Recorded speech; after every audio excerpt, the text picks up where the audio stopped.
In this episode of Pop Culture Weekly, I talk with the horror icon Bruce Campbell and Julia Bowen all about their series Hysteria and the incredible cast of the incredible film Exhibiting Forgiveness, including André Holland, John Earl Jelks, and the creator, producer, director himself, Titus Kaphar. Let's go!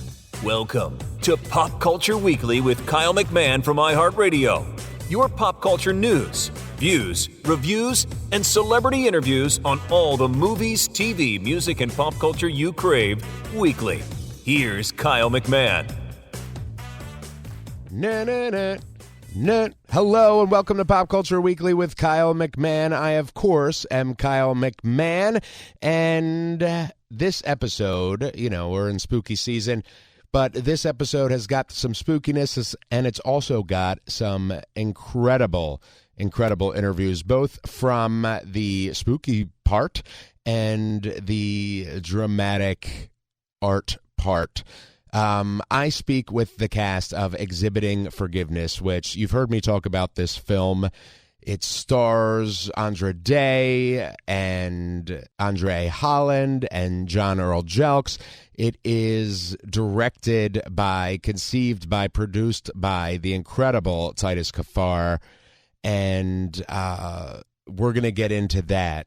I also talk with horror icon, legend, Scream King, maybe? The one and only Bruce Campbell himself. I also speak with Julie Bowen, and I speak with Julie and Bruce about their new series, Hysteria, which is available exclusively on Peacock. The series also premiered on Sci-Fi and USA Network on October 18th. But it is a wonderfully crazy, horror-filled show about the satanic panic of the 80s, and a quarterback disappears, which causes whispers of the occult in the town and satanic influences, and this heavy metal band called Death Crunch decide to kind of capitalize on it. It is really funny. It's really scary. It's a great show. And I mean, it's got freaking Julie Bowen, Modern Family queen, Claire Dunphy herself, and it's got the one and only Bruce Campbell. So, you can't go wrong with either of those.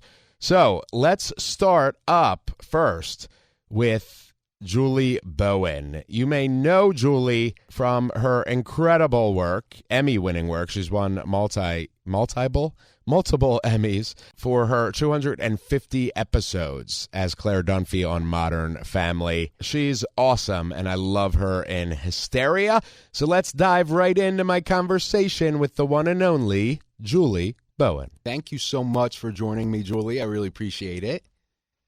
Thank you, Kyle. It's a pleasure. Pleasure's mine. So first of all, I love Hysteria. I'm a huge horror buff. I'm a huge comedy buff, obviously, and this I feel kind of beautifully marries so many genres here.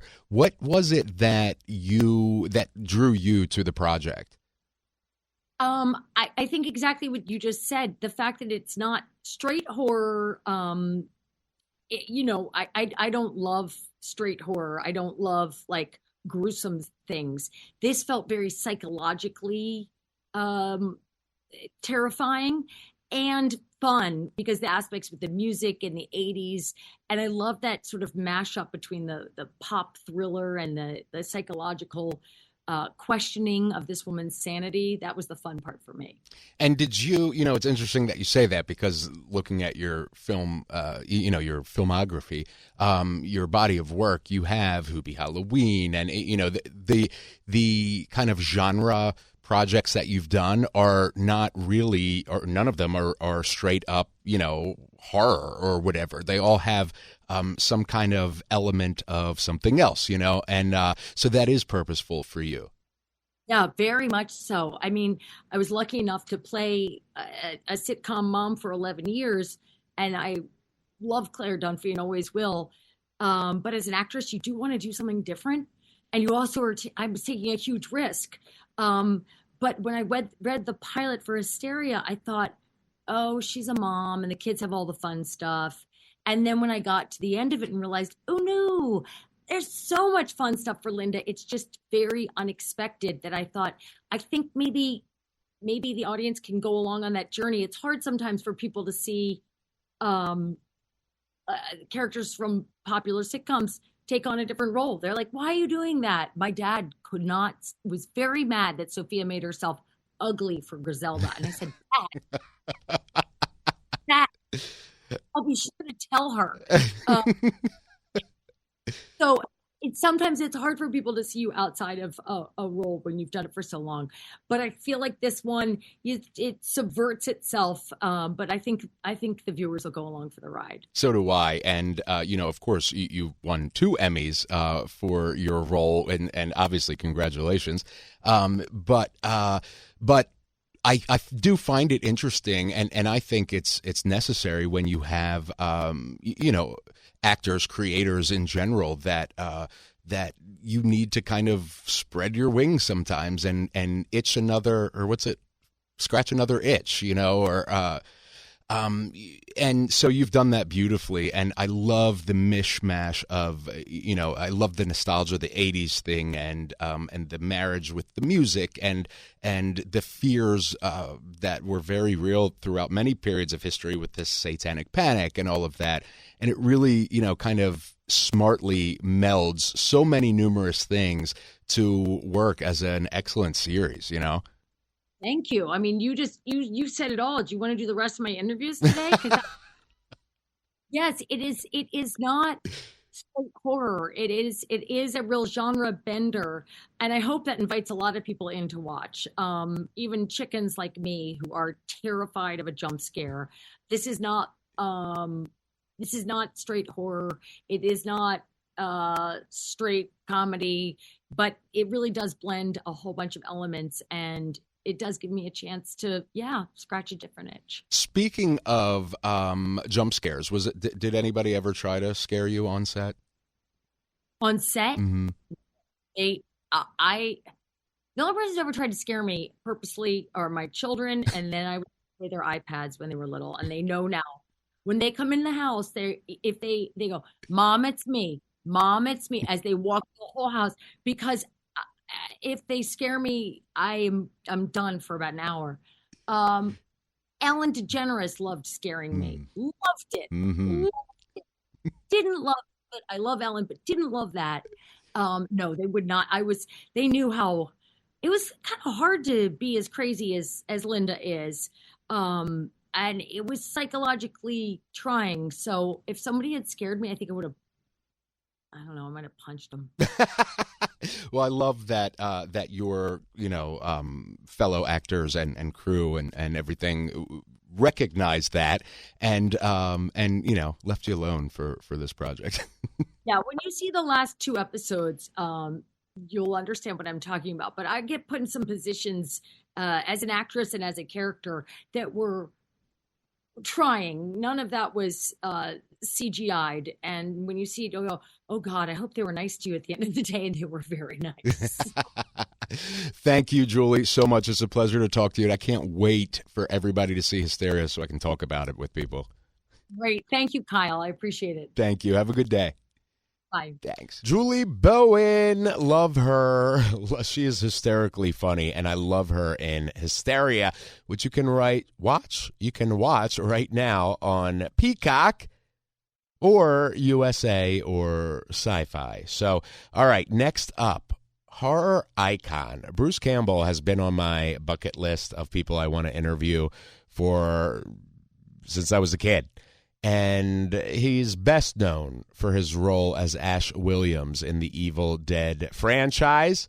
He's also been in Maniac Cop, Bubba Hotep, The Adventures of Briscoe County Jr., Hercules, The Legendary Journeys, and Xena Warrior Princess. He played Sam Axe in Burn Notice on USA for years and years. And he's done so freaking much.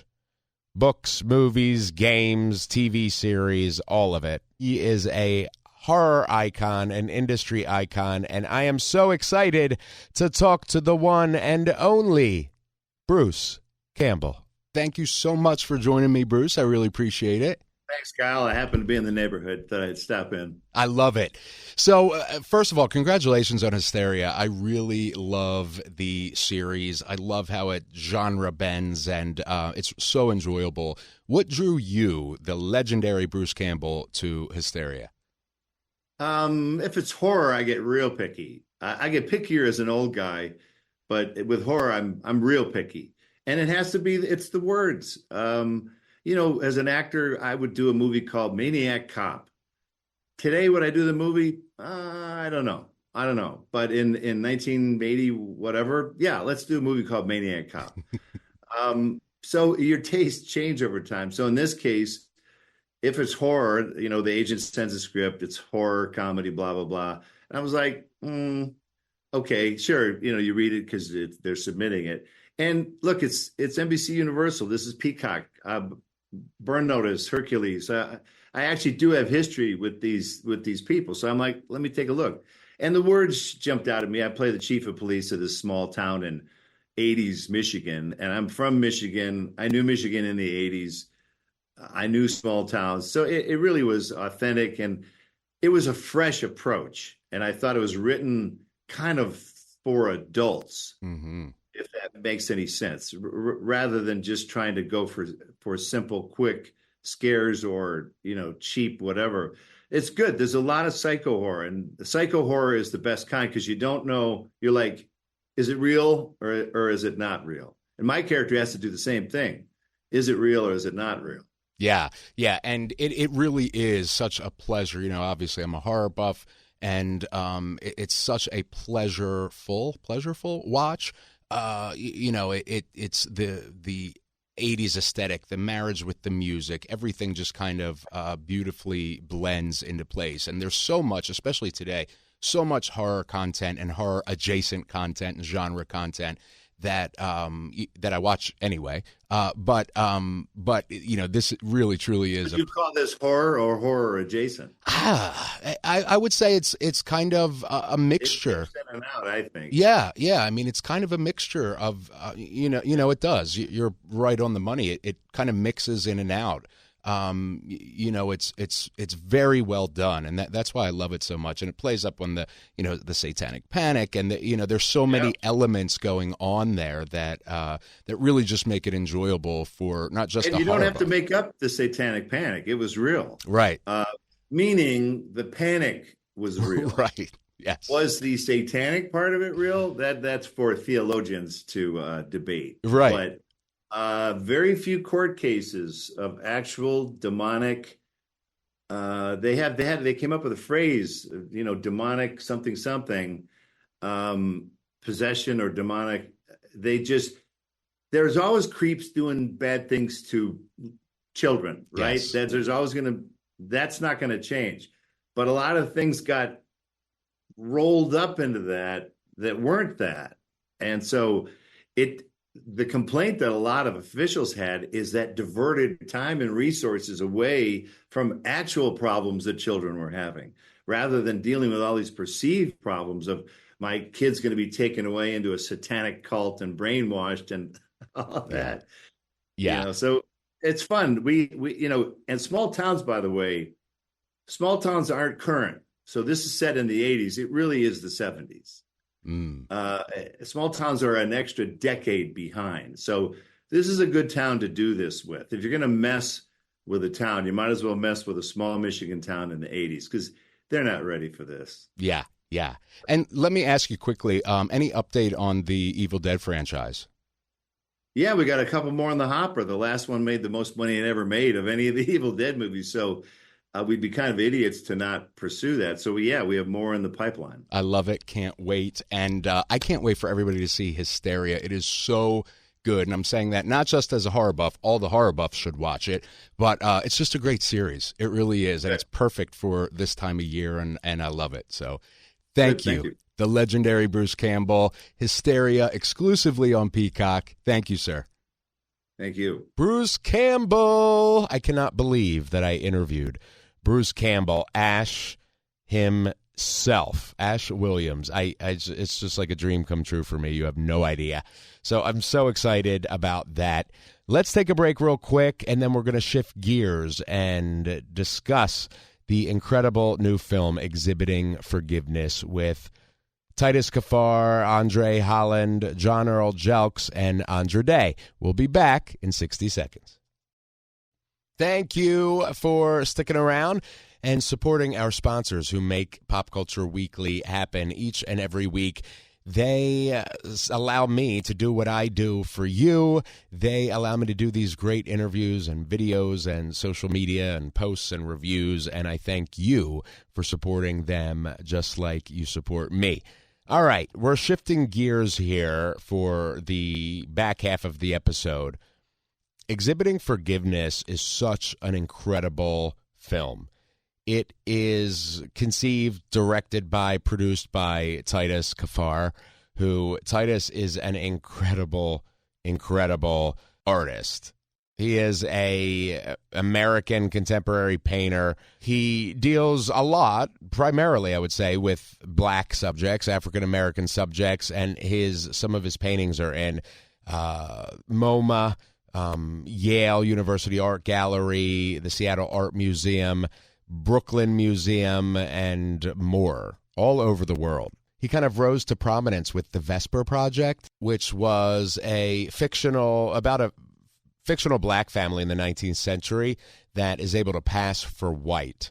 And so the entire project, paintings, multimedia, is all this incredible installation where you could walk through this 19th century house. It's really, really just mind-boggling how his brain works. He's so just, he is art. This is his first feature film, his directorial debut, Exhibiting Forgiveness, and he lined up quite the cast. André Holland, Andra, John Earl Jelks, and Anjanou Ellis-Taylor, who we had on a few episodes ago. But basically, the film revolves around this black artist who's kind of rising to prominence, and then his success is, threatened by the return of his long-absent, problematic father and what comes from that. And it looks at how family and close relationships can affect every part of our lives, whether we realize it or not. And so it's just an incredible, incredible film. I know I keep saying it's an incredible film. It is an incredible film, and please go see it. So we're going to start with Titus himself, and he can set the tone for the rest of our interview. So let's just jump right into my interview with the one and only Titus Kaphar. Thank you so much, Titus, for speaking with me. I really appreciate it. It's nice to meet you, Kyle. It's nice to meet you. Nice to meet you as well. The film is absolutely incredible.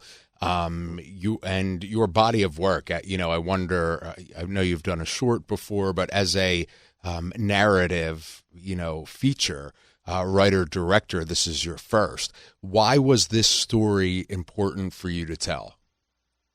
Kyle, that's a really good question. This was the story to tell because of my sons, man. I have two boys. My oldest is 17, my youngest is 15, and my 17-year-old is going off to college next year. And his whole life, I'd been telling him, I'll tell you a little bit more about my past. I'll tell you a little bit more. I'll tell you a little bit more when you're older. Well, he's definitely old enough now.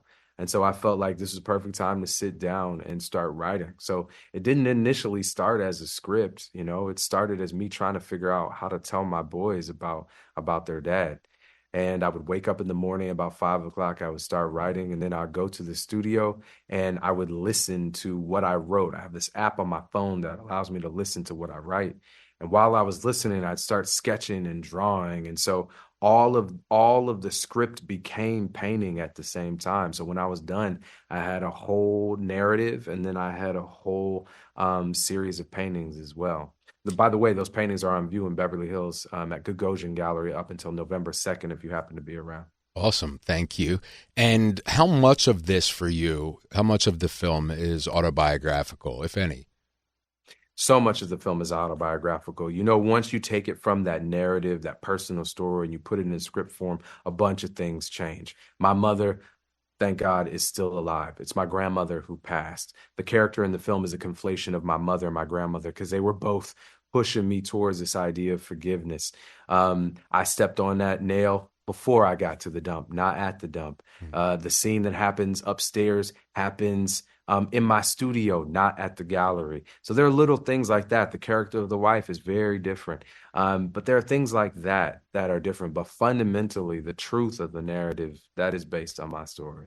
And, you know, it's so brave of you. I did a series of shows called Oprah's Life Class with Oprah, and told my story about my father who had left before I was born. And so, you know, it while it's very different in many ways, our stories in that regard, there's also so many similarities. And fatherlessness in many ways, whether it's a completely absent father from the gate or an absent father for chunks of time or whatever, fatherlessness is such a epidemic in this country. And it's always, for me, it was important as a man to tell that story. And I think it's so brave of you. And it's brave of anybody to tell their story, but particularly as a man when it relates to your father, and we're dealing with this epidemic of fatherlessness, particularly from boys, and particularly in the Black community. It is vital that we have strong, positive people that are brave enough to go and say, this is who I am and this is what happened to me. And I'm learning from it and making, changing those behaviors for that I could see, or patterns or whatever, in myself, so it's better for my children. You know? I mean, that's the whole point right there, man. You said it right there. I feel like for me, it was about the next generation. It was about my kids, about making sure that I was not passing on these same kind of burdens to them. It's a story that is heavy sometimes. I'm not going to lie. It is heavy sometimes. But ultimately, this is a film about healing. And I think that healing comes through our children, comes through in this film. It comes through the strategy of making art and using that art and bringing the hope of that to the children.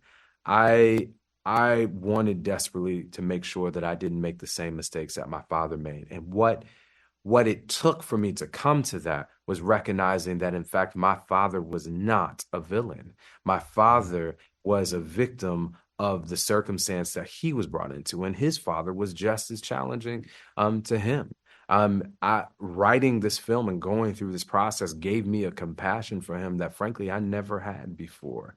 And the idea of forgiveness in this film is one that's different from what I had before, and probably different from what people think of when they generally think about forgiveness. This is not a story of forgiveness where we say to you, you give forgiveness and then enter back into a place of danger where this person could hurt you in this way again. It's not that. It's not that.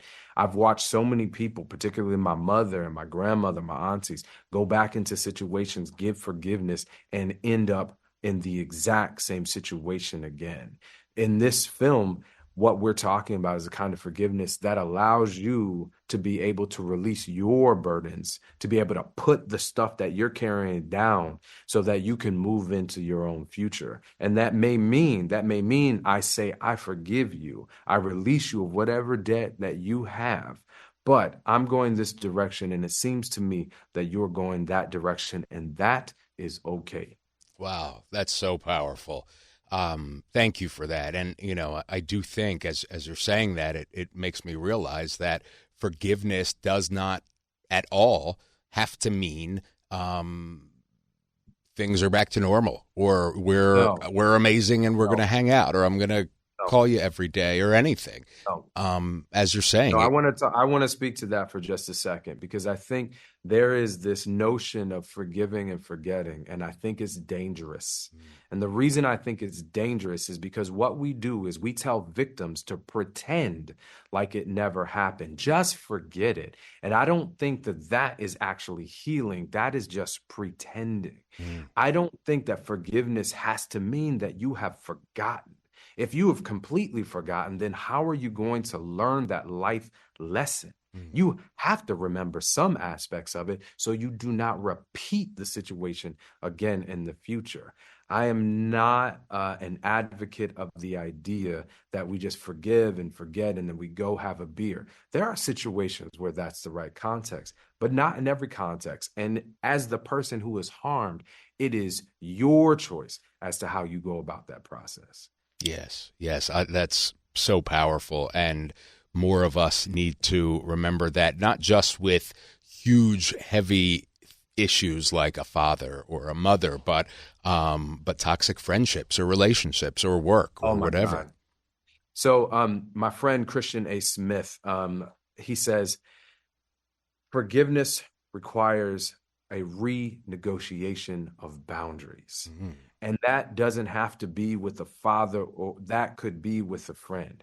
I can say, I forgive you and unfriend you. I can say, I forgive you and we still need to break up. I can say, I forgive you, but I'm going this way. And as I said, seems like you're going that way, and that's okay. That's not what we talk about. We find ourselves pushed into these situations where we're like, I must forgive this person. I must forgive this person. And the reason that that's difficult is because what we're saying to ourselves is, I got to pretend like this thing that actually was harming, that did damage to me, I got to pretend like it didn't actually happen. That's the only way that I can be back in relationship. I don't think that's the right way to do it. I really don't. I that's perfectly said. It's interesting to me that for somebody like you or myself, that particularly with the father angle, there's this inherent desire, at least for me, that you want that father in your life. You want him to be there. And I had to get to a place that I learned with Miss Oprah and Miss Iyanla that it was never about me. It was never an intentional decision on his part to say, I'm going to hurt this sperm, because I wasn't even born yet, Right. It was, as you're saying, a victim of his own circumstances, that he was unable to be there. And it seems very much similar to you, in that he had so many of his own demons and things that he was suffering from, that it wasn't, saying, Titus, I'm going to intentionally hurt you. It was, he didn't know any better and was trying to survive. But I think you're dead on with that. I think that we live this life, and for those of us who have gone through this issue of fatherlessness, sometimes God, the universe, circumstance, or coincidence brings into your life a kind of figure that is not your father, but there to help you learn some of those lessons. You got to keep yourself open to that. You got to pay attention to that. If you're so stuck in just trying to get that, what was ultimately a toxic relationship back, or some version of that back, you're not going to be open to these moments of healing that are being sent to you through new individuals that enter into your life. It's just not going to happen. So, I hope that the film brings people into a space where they can have conversations about this thing. This is not one of those kinds of movies that you kind of watch and forget. It's just not going to be that. This is the thing that people have said to me. The other thing that has been wonderful about this film is it has been people from all walks of life who have come up to me after and said, man, that's my story too. Black, white, whatever. That's my story too. My father was the same way, or my mother was the same way. I hope that in a moment where in the world it feels like, people are divided and not coming together, maybe just for a couple hours, we can come together around this idea of forgiveness. Titus, thank you. I could talk to you all day. You're an amazing creator, and I can't wait for everybody to see the film. It's so incredible. So good to talk to you. Thank you, brother. Talk to you soon. All right. Titus Kaphar, just a genius. He's just a genius, and there's not much more to say about that. I can't wait to see what he's going to be doing next, because I'll certainly be following it. All right, next up, Andra Day, who, another one. She is a Grammy Award winner, an Emmy Award winner, a Golden Globe Award winner, nominated for an Academy Award. She wrote and sang the song Rise Up and I Rise Up. So, that song is just an anthem. But she also acts. She starred as Billie Holiday in the United States' first Billie Holiday. You may have seen her recently in the Netflix original, the Lee Daniels film, The Deliverance, with Monique and Glenn Close and Omar Epps, Octavia Spencer. She was awesome in that, and she is really, really, really awesome in exhibiting forgiveness. So let's get into it. My interview with the one and only Andra Day. Thank you so much for speaking with me. I really appreciate it. Hi, thank you so much. Hi, Kyle. How are you? I'm doing well, thank you. Congratulations on the film. Thank you so much. Of course, it is so powerful, so moving. I really am like a huge cheerleader for this film because it just spoke to me and left me thinking, a lot about it. Yeah. Good. And I feel like so much art today is made to be disposable, or made for you to go see it and then you go see the sequel and then you buy the merch and all that. And oftentimes I feel that we lose sight of art itself. And so this is such a powerful film for me, and Titus and Andra, all of you have done such an incredible job with it. What drew you to making this? I think probably the same thing that moved you when you saw it. I think that's how I felt when I read the script. First, what drew me to it was Titus Kaphar's name on the front of the script. I was like, what? I'm a huge fan of his work as a painter, and so I was very excited to see him delving into film. And then I read the script, and I knew from reading it that it was personal. I knew just because it was so visceral. You know what I mean? And I knew I didn't care if I was a janitor for 10 seconds in this movie. I was like, I want to be a part of this film. So,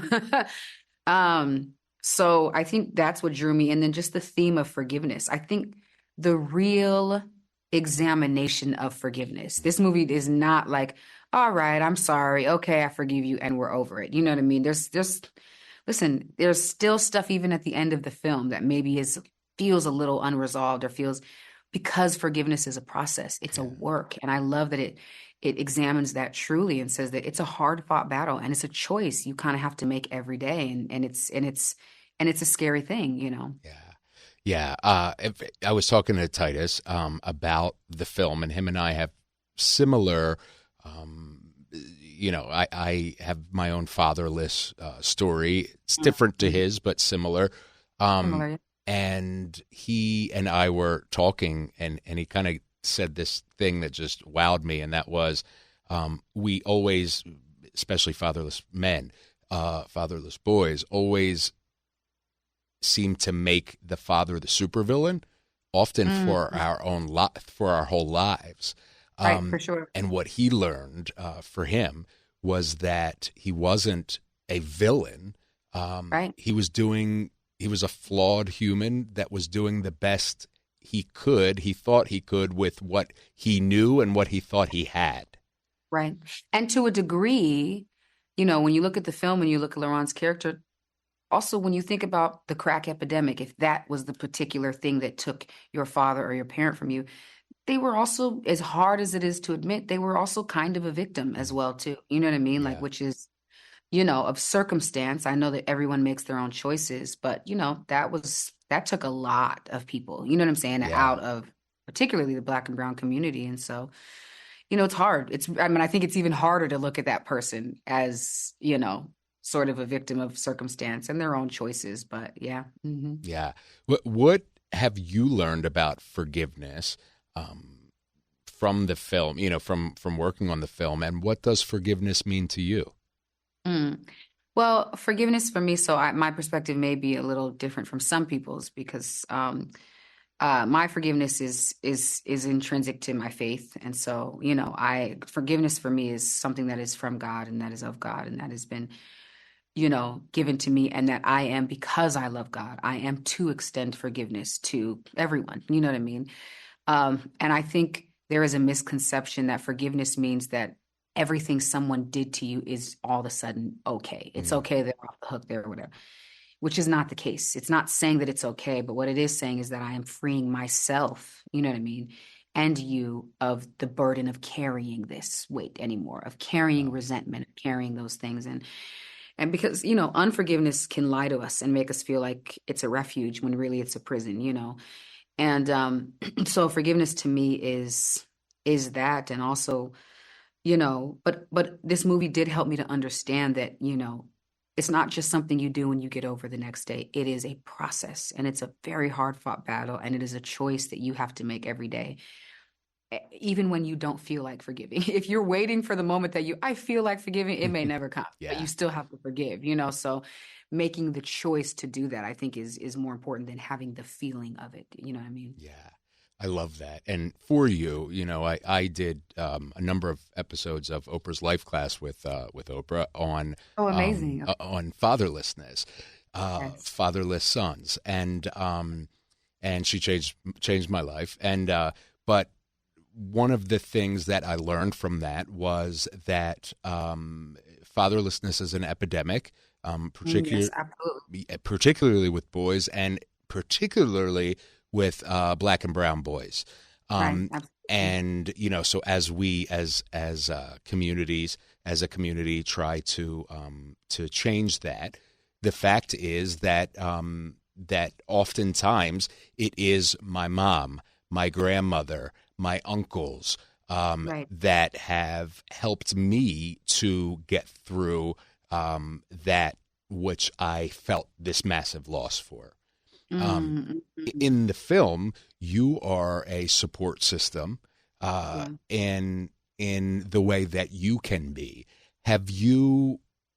Is that something that you have drawn from your own life, that you have supported a boy or a man or whatever in their, because it's hard enough for women, but I was like, yes, I've drawn from real life. Right. All women, particularly Black and brown women, draw from real life. We're like, yes. Have we supported a boy or a man? Yes, we have. Exactly. And I, so I wonder how much of that from your own life is in her. Yeah. It's absolutely, I just think that to be honest with you, that was almost the easiest point to find my way into, you know what I mean? Because into her character, because we do know what that's like. And to be honest with you, as women, we often know what it's like to put yourself on the back burner for a man's career, for his desires, for his trauma, for his pain, for his fatherlessness. Even as women, for us to put our own fatherlessness on the back burner for, you know what I mean? So she's absolutely a support system. And that was definitely something I was able to a way I was able to enter into her. And I think, but what I love about her character is she supported him. We are taught, you support unequivocally, you support without question, you put all of your dreams on the shelf. You don't think about da-da-da. And in a lot of ways, we've all done that, and we've been taught that. But in a lot of ways, that can actually be harmful and have an sort of antithetical effect to loving someone and to supporting them. What I love about Aisha's character is it's one of the rare times you see that she supports and loves him by being there for him, by, making adjustments, compromising, but she also supports him by being uncompromising and by being unwavering in her dream and her life. She loves and supports him by loving and supporting herself. And I think it's very important because she has understood now, because she comes from a similar background to Terrell, she understands that she cannot pour from an empty cup. And so I love the moments in the movie where he reminds her and she reminds him, it is my turn. We established this, because I think we always adjust to sort of these tempestuous environments without realizing that sometimes when we do that, we lose the anchor that keeps us moving forward. You know what I mean? And so we're floating, we don't realize it. So she does this amazing thing where she loves him in that way, but she also loves him by telling him no. She also loves him by saying, I'm going to keep us adhering to the promises we made each other in this marriage. And I think that's really important. I love that about her character and their dynamic in general. Yeah, I love it. I love your work in it. I can't wait. Like I said, I'm going to be screaming from the rooftops for everybody to see Exhibiting Forgiveness. Thank you so much, Andra. It's a joy to talk to you. Thank you. Same. Bless you. Thank you. Have a great day. You too. Take care. Andra Day, love her voice, love her art, and love her role in Exhibiting Forgiveness. She's just a triumph, and I can't wait. This is going to win all the awards, I'm telling you. All right, last but not least, we have the heart, really, of Exhibiting Forgiveness.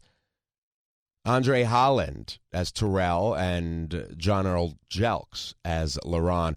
John Earl Jelks has mostly worked in theater, an extremely well-known theatrical actor.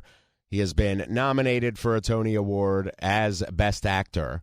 He has a very long list of awards that he's won for his acting. He's also been in some film or two. He was in A Miracle at St. Anna from Spike Lee, Season 3 of True Detective on HBO, and he has a recurring role in Showtime's On Becoming a God in Central Florida. I really hope that this is the role, I believe it is the role, that John Earl Jelks is nominated for and wins an Oscar. He deserves it. And then André Holland is widely known for his performance as Kevin in Moonlight, the Academy Award-winning film. He also played Matt Miller in American Horror Story Roanoke, which I loved. He was in Selma, which, I was in Selma. He's been on stage, on screen, and in our lives, and he's incredible. I've been using that word a lot, but it is the word. So here it is, my interview with André Holland and John Earl Jelks. Thank you so much, André and John, for joining me. I really appreciate it. Well, thank you. Thanks. We're happy to be here. Thank you. First of all, congratulations on the film. It is incredibly powerful. It is so deep and layered and really stays with you in a way that not many films today, I don't think, do. What is it that drew you both to the film? André, did you want to start? Script, man. The script was outstanding. In the very first draft I read, I was like, man, this is special. And it only got better from there. I would say that the chance to work with such brilliant artists like John, Ingenue, Andra, Titus, the cast is so stacked, it was an amazing experience. So I would say those two things for me made it really easy to say yes. And how about you, John? I totally agree with that. And to be able to work with such a brilliant artist and Titus, I mean, his artwork speaks for itself. So I just had to know, well, I knew from just reading it, this is going to be a pretty special piece of work because there's so much truth in everything that he was saying on, in the script. So, yeah, that's what drew me to it, being able to read it and know who he was and then work with, like André said, these brilliant actors. I mean, like, what is not to want to be a part of something like that? You know what I mean? Yeah. Yeah. I was just speaking with Titus, and him and I were discussing how much of himself is in this story and in this work. I wondered, it made me wonder for both of you, how much of André, how much of John are in these characters? I'll say that I think a lot. I feel like when you approach a role like this, but really any role, I think you got to offer yourself to it. If you're gonna be honest, there's the character on the page, and then there's the person, the human, the actor. And over the course of time, the rehearsal process, those two things kind of come together. And so when I watch the movie now, I understand that I'm playing a character, but also like I offered a lot of myself to it. Is that how you think about it? I do, and to add on to that is that I believe that I actually stole a lot. But what I mean by stole, I inherited in another way. That was my grandfather, my father, and now me. Even if it was the me that I'm trying to correct from those two. I was able to do that. And as you said, as an actor, we play a character, but at the same time, I got a chance to take from some other places. And I just took strictly from the book, my grandfather and my father. That's so powerful. And I love that you say that because, as Titus and I were talking, we were discussing our, my own fatherlessness, his fatherlessness, and two different kind of versions of that. But he said something that was so like an aha moment for me, where he said, they're not always the supervillains that we've made them out to be. Where for my father, who had left when my mom got pregnant, and then chose, not to be around. I had always made him out to be this, horrible person. And how can you do that? And the bottom line is that no matter what he is as a person, he is still a person and was dealing with his own issues and was living life how he was equipped to do it. You know what I'm saying? And as you say that, John, with you, there are, in this character, there is people that and it just struck me about these, these supervillains, that they are not. They're human just like us, no matter what choices they've made. Did you find any healing in playing Laurent? Not only did I find healing, I got a chance to find out, well, not so much find out, but got a chance to see if my grandfather or my father was able to articulate what Titus had put inside of that film. That's what they would have said. Wow. That's what they probably would have done. They would have became a better version of themselves. But once again, they wasn't equipped to do that. They only passed down what they knew. Right. And what they didn't know, like my father used to always tell me, I don't know what to tell you. So if they don't know what to tell you, you got to try to figure it out on your own. Yeah. Yeah. And how about for you, André? Was there people in your life that you were able to draw from for this? Or was this you, diving in as an artist completely? It's both. Yeah, it was both. I mean, there are definitely places where I borrowed from the relationship with my dad and with my mom, other places where I had to imagine, like being a father, for instance. I'm not a father, so I had to, make some imaginative leaps to think about what that might be like. But that's the magic of it, right? You take what you know and you put a little bit of that with what you don't know and mix it all up together in a stew, and then somehow it you create a character. So I'm glad you dug it, man. It really, truly is an incredible piece of art. And for both of you, what do you hope that somebody takes? Because like I said, for me, I just don't think this is kind of one of those, I'm a huge Deadpool and Wolverine fan, I love those kinds of movies, but it's not something that, is created to make you think and really kind of, this film is truly art and has stuck with me. What do you hope a viewer takes when they leave watching it? I mean, I think that I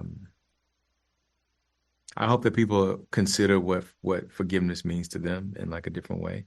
I certainly have reframed my understanding of what it means to forgive. And if there are conversations that people need to have with folks while they have time, then I think that, I hope the movie inspires them to do that. And also, I hope that people run to see this movie, and that they pack the theaters and continue to pack the theaters, because, I also understand what you mean when you say Deadpool and Wolverine, great movies, like a lot of fun.